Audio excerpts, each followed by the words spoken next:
What's up YouTube, this is RL Yoshi as usual. I'm Max and welcome to our Let's Play Asagao Academy Normal Boots Club. Last time, I got us in trouble with Shane by pretty much attempting to steal the golden normal boots or whatever from the Normal Boots Club room, and Shane caught us because what else would you expect? Then we did a stupendous Stomp Sisters tournament, which totally is not Super Smash Brothers, and we beat PBG and then lost to Jared. So, now we know how all that went. We had no choices last time, which was great. This time we're doing more stuff. Hopefully we eventually get to the dating, because this is going on a while.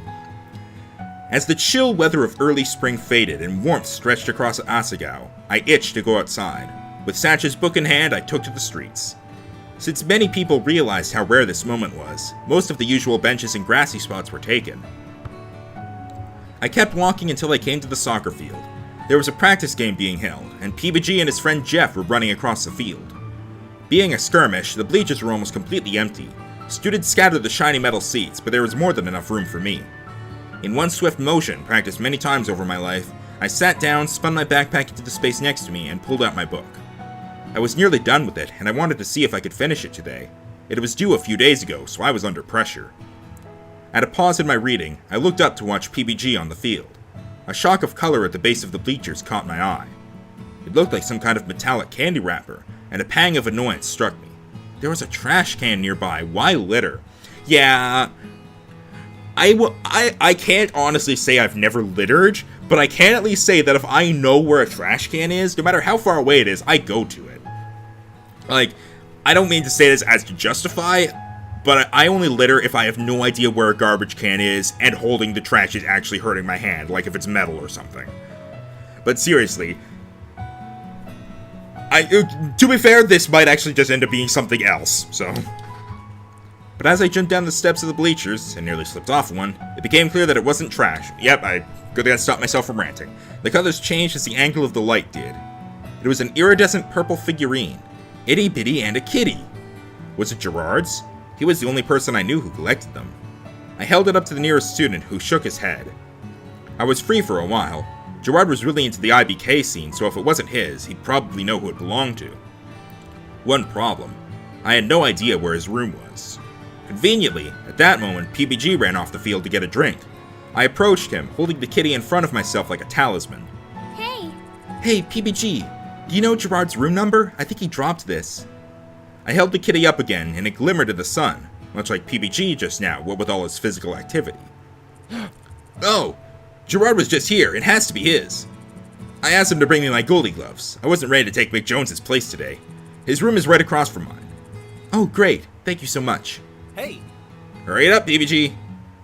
PBG groaned. It wasn't much of a break. See ya. Gotta go. Good luck. He took a huge gulp from his bug in front of me, water bottle, then poured the rest on his head and jumped back into the game.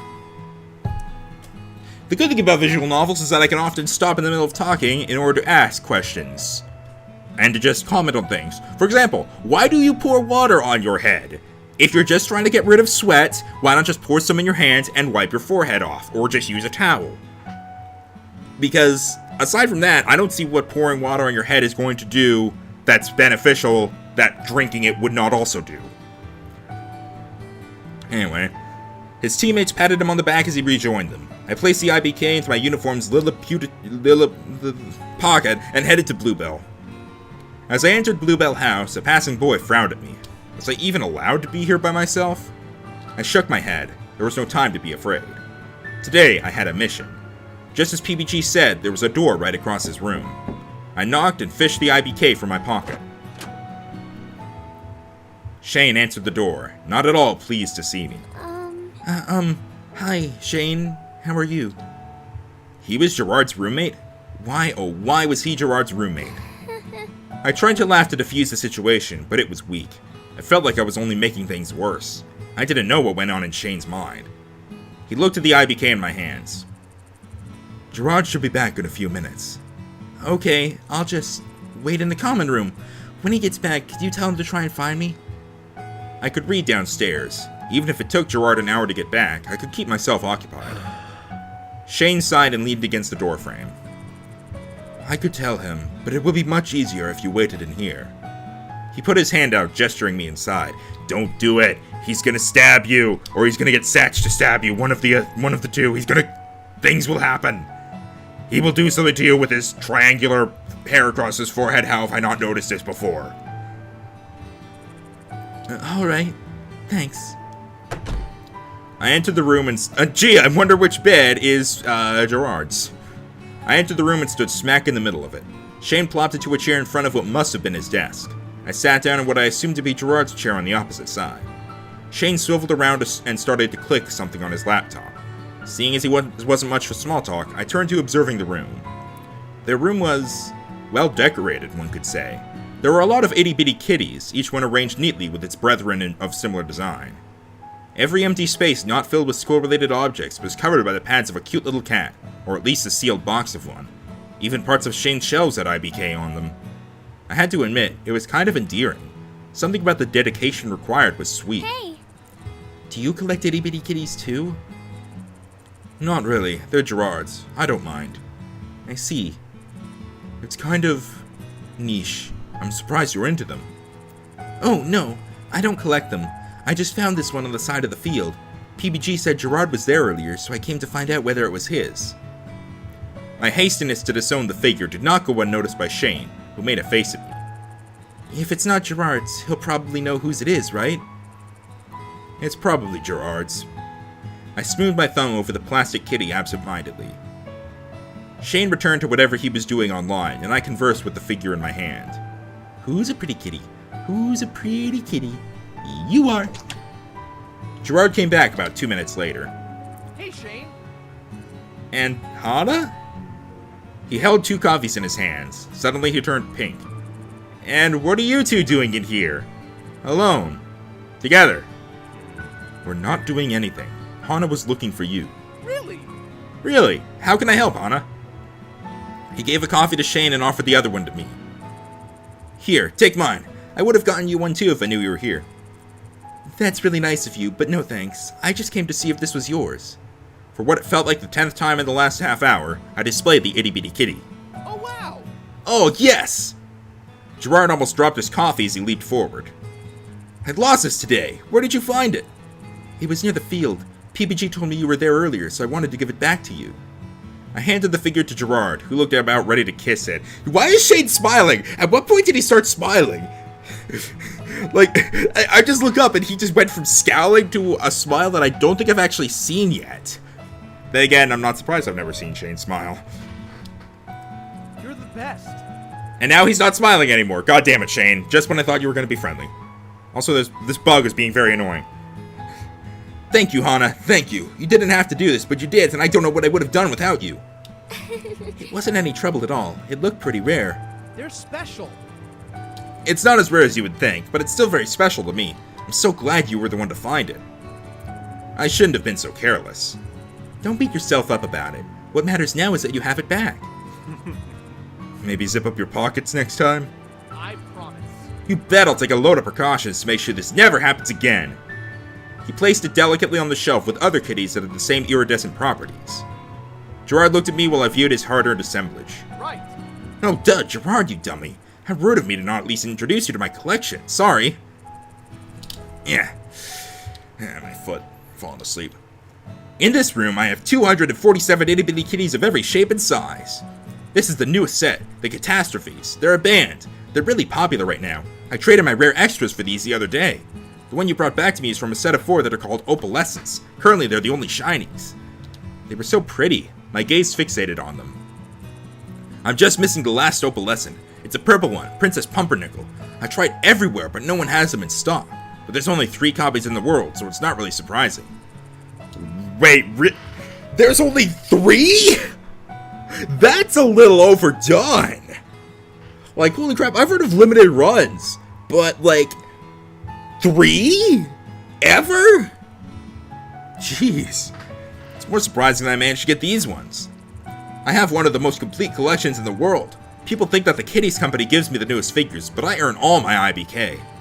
I can tell this took a lot of hard work. I'm amazed at how much effort you've put into this. He sighed heavily and sat down on his bed. Complete it. Thanks, Hana. I just wish I could get the last figure. I could finish my collection, and the kitties would have all their friends together in one place. I wish I could help. Don't worry about it, Hana. This is my battle to fight. I nodded, then glanced at my watch. See you later. Oh, I should go. I really wanted to finish my book today, but if you ever need help, I'm here. I stood up, then waved to the both of them. Bye. Bye, Hana. Thanks again. Bye. See ya.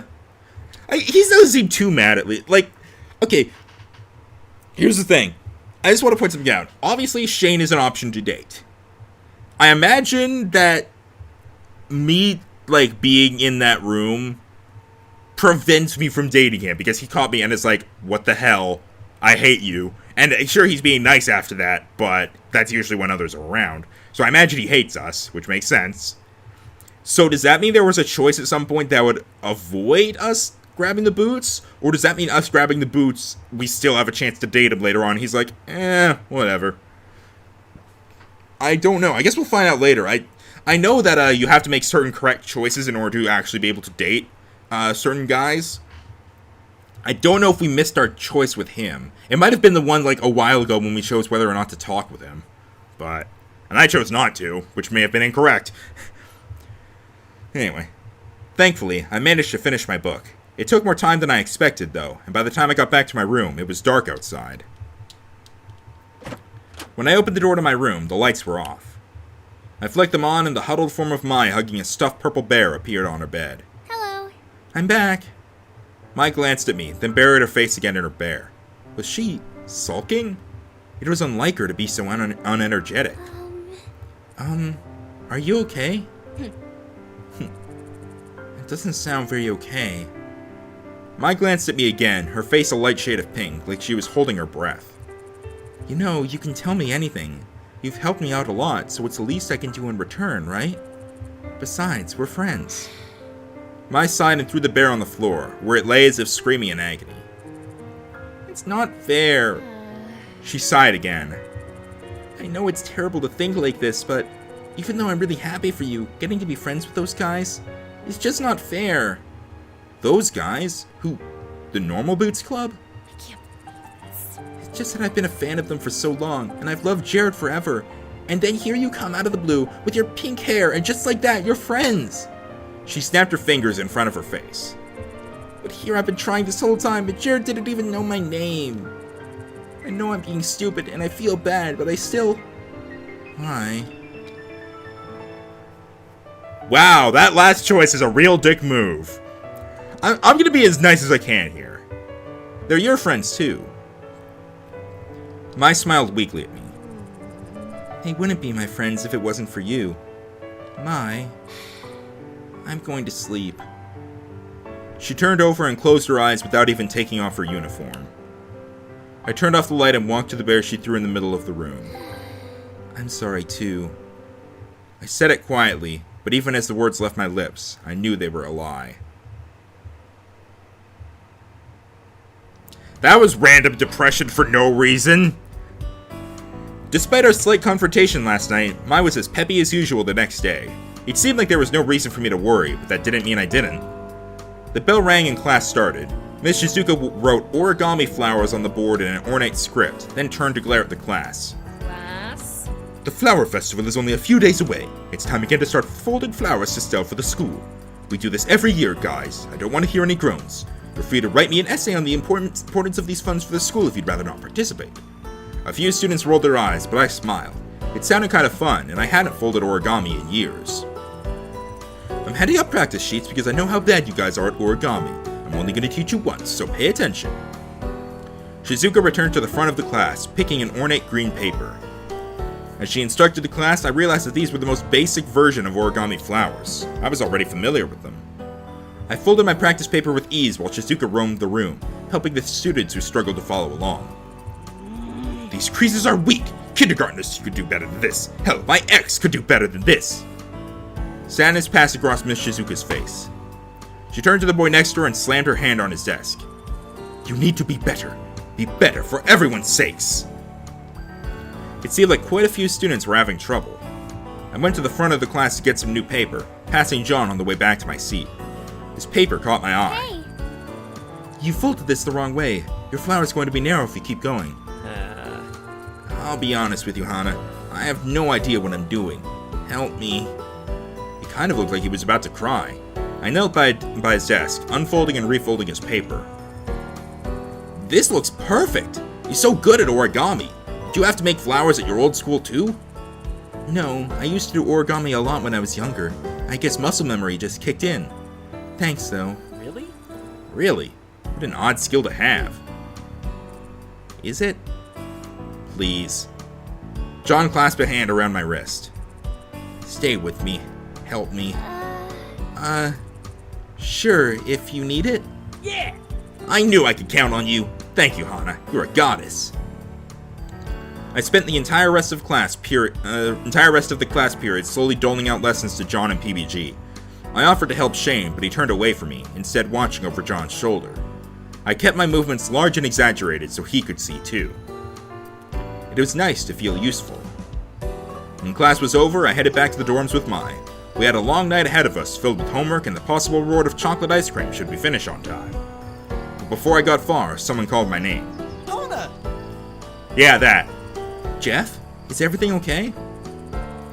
Hey, the Normal Boots Club has a meeting today, and PBG forgot to take his soccer uniform with him. He held up a blue and gold uniform.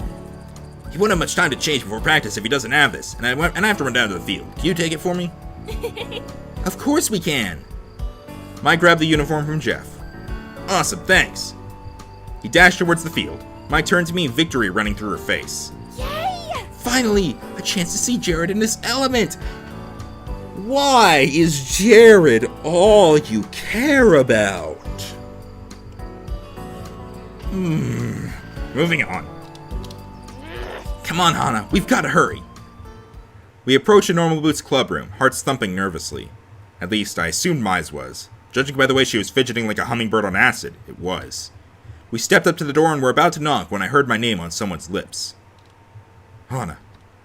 I froze and turned to Mai. Her face was lit, and she pressed a finger to her lips. She leaned in closer to the door, and I followed suit. Dude, I think it's fine. What do you think she's gonna do to us? You need to calm down. No. But it's so pink. No one has hair like that. People can't choose their hair color, Shane. That's a really poor reason to judge someone. Hidden racism messages! I know, but I don't trust people with pink hair. You know there's more to it than just the color. Don't deny it. Weird things always happen around people with pink hair. Sure, but they're not dangerous. Aren't they?